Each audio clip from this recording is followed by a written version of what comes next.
Hello everyone! Today we'll be doing a natural dye tutorial with onions, and just with the onion skin. So you'll need to get some onions to cut up, have a knife and a cutting board.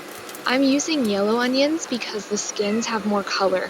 White onions probably won't give you good dye. So cut up quite a few onions and peel those outer layers off, and then you'll put them on that pot on the stove. I'm heating my water. Just to make the boiling go faster, you'll need to boil these skins for over an hour to get all the color out into the water for the dyeing process.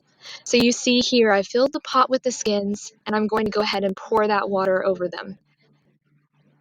You can kind of see that they're already turning a really beautiful color.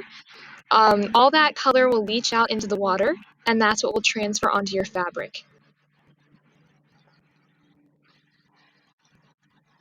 I did stir this around a little bit, just trying to get the onion skins farther under the water.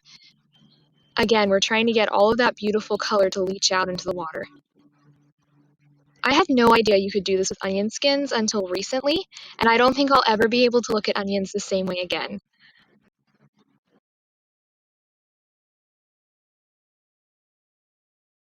Alright, turn the fire on under that, put the lid on, and you'll leave it to boil for about an hour. Now I have to go into my scary basement.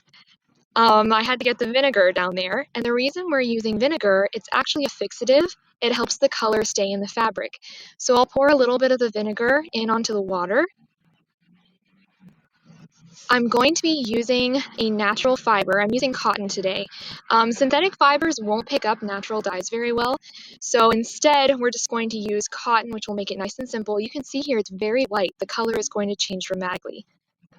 So soak it completely, make sure the vinegar and water is all through it, and I left this soaking the whole time that my onion skins were boiling.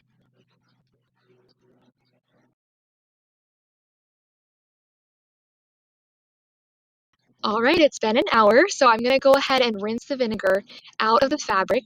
We don't want to leave that in there, so I'm just going to rinse it really well, get everything out. I'm really excited to see how this turns out. Again, like I said, I've never done this before. I was watching a YouTube video by the Cottage Fairy, I'll link her channel below, and she showed this process and I thought it looked so easy. I just really wanted to try it. All right, and then just tip all the water out of that bowl, and we're good to go.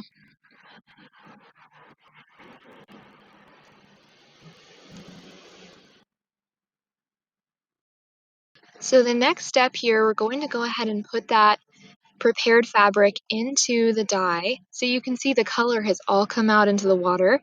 The skins will look kind of soggy. They're not as stiff anymore. So I'm going to take that fabric and go ahead and put it in there. And then I want to put it underneath the surface of the water. Look at that beautiful color. Just to make sure that everything is underneath. I'm not sure that I should have folded the fabric. I think maybe putting it in differently would help the color be even. But I didn't mind uneven color. It's part of the natural beauty of the process.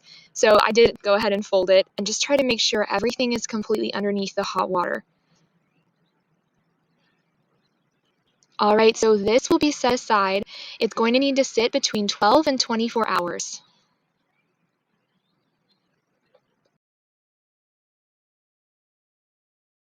All right, it's the next day. I couldn't make myself wait 24 hours. So instead, I waited, I think, about 16 to 18 hours. I left it in overnight and then through most of the next day. So now is the point where we get to see how the dyes affected the fabric, what color it is, basically whether or not this even worked.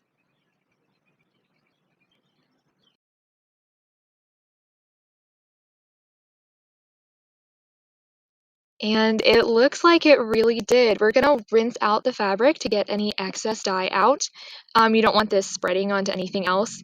And it's obviously wet, which makes the color darker, but it looks like it really made it a beautiful golden color. Just rinse it really well, get all the extra color out, and then after that, we're going to leave it to dry for a while.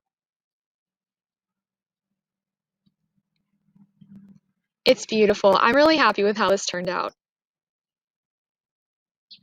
All right, so you can see I've let this dry for a little while and the color is just beautiful. I'm really excited with just how easy this was, and I think it was really successful. The color transferred over really well. It's more of an orangey color than a yellow color. And you can see here that the color is not quite even across the fabric, but like I said, I wasn't trying for evenness. All right, I'm gonna take us to some better light because over by the sink you can't see the light or the color as well. Um, so yeah, this is the color that it ended up being. And actually, I think it's the exact same color as the onion skins. Natural dyes can be tricky because they turn out a little different every time, just depending on how much you soaked it in. But I'm really pleased with how this went. Thanks for watching. Let me know if you tried this in a comment below.